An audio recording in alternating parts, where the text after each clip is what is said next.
One of the things we learn when we first become Christians is the doctrine that Jesus was both fully human and fully divine. It's a belief embedded in all our creeds and articles of faith. So if it is true that Jesus was fully human, does that mean he had bad days? You know what I mean, because we all have them. Those days when you wake up feeling grumpy and out of sorts, days when nothing seems to go right, you burn the toast, the car won't start, the washing machine dies. The episode Matthew gives us in today's gospel reading describes Jesus behaving in a way that probably troubles us. Matthew tells us that Jesus went away to the district of Tyre and Sidon. Why Tyre? We aren't told. Tyre was a long way away from the areas where Jesus spent most of his time. Tyre was well north of Galilee and right on the coast, modern-day Lebanon. From Capernaum to Tyre was a journey of about 50 kilometres. I suspect Jesus went there because he wanted to have time out. He'd been followed by crowds for weeks at a time and had spent hours teaching, healing the sick, and instructing his rather slow to understand disciples. In the passage just before us today, today's gospel reading, Jesus had been in debate with the Pharisees and the scribes over the purity laws. They criticised Jesus and his disciples because they failed to wash their hands before eating. Jesus used this criticism from the Pharisees as an opportunity to denounce their hypocrisy, their tendency to insist on unimportant rituals while neglecting the much more central commandments of the law. In this discussion, he redefined the whole concept of purity, saying it was not about the things that we eat, but about the things we do, about our moral behaviour. And he questioned the validity of the clean, unclean distinctions so important in Pharisaic Judaism. Encounters like these were emotionally draining, and we can understand Jesus' desire for some rest and refreshment. When Rosemary and I and our family were in ministry in Darlinghurst, we found it rather tiring every day to have people coming to the door wanting help and assistance of some kind, usually, of course, wanting money. It did get very wearying. Today, we would say that Jesus was experiencing burnout. He needed some sea air away from the demands of people, hence the journey to Tyre.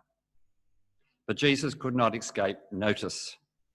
People even this far away recognised him.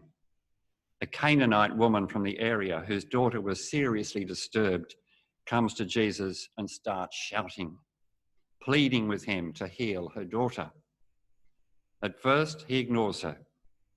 But when she persists and his disciples urge him to send her away, he responds to the woman with the words, "I was sent only to the lost sheep of the house of Israel."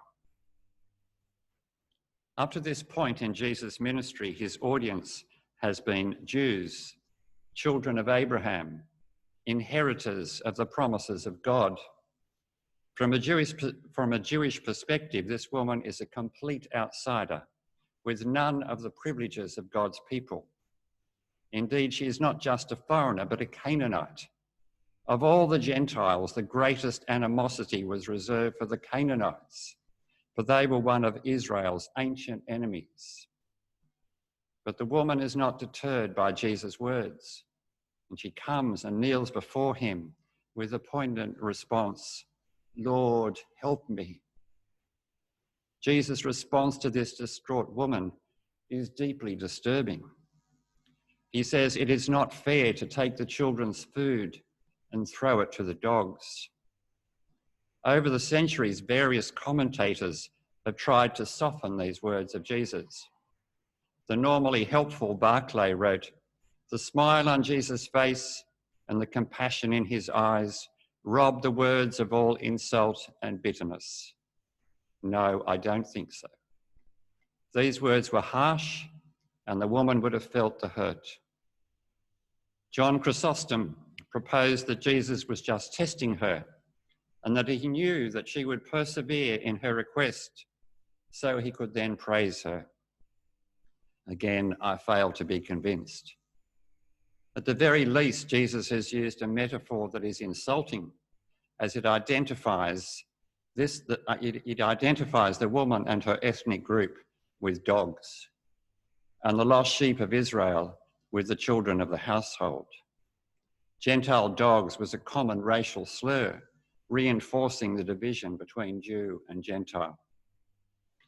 As the narrative unfolds, the unnamed Canaanite woman demonstrates the great faith that Jesus has failed to find among his own hometown, the religious leaders, or even his own disciples.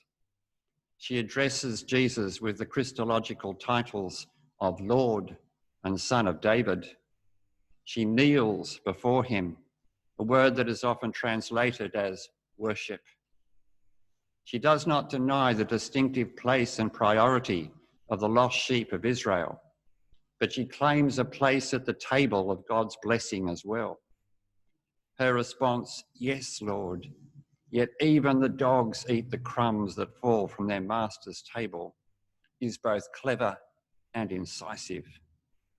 Martin Luther wrote, "She catches Jesus with his own words. He compares her to a dog. She concedes it and asks nothing more than he let her be a dog. Where will Christ now take refuge? He is caught." This bold Gentile woman is the hero of the story. Luther declared that she threw the whole bag of God's promises at his feet. She clung in confidence to the good news she had heard and embraced concerning him, and never gave up. Well, it seems that this Gentile woman from among the despised Canaanites teaches Jesus about a wider divine embrace. Perhaps the woman's words challenge Jesus to see the implication of what he's been so recently arguing with the Pharisees. God has different views about what is clean and unclean. And Jesus' final response to the woman is much more gracious. He acknowledges the truth of what she has said and declares that her daughter is now well.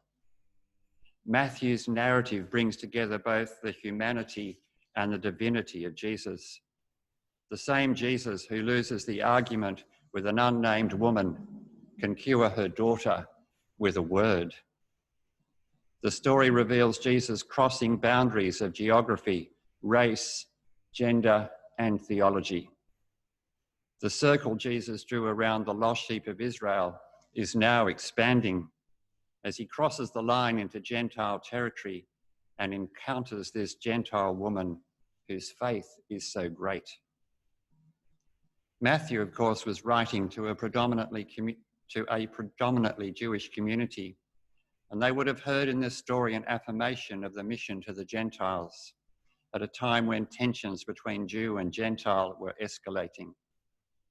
The story of the Canaanite woman continues and expands on a theme that began in Matthew with the homage of the wise men of the East and culminates in the final chapter where the mission bursts its boundaries and reaches into all the world.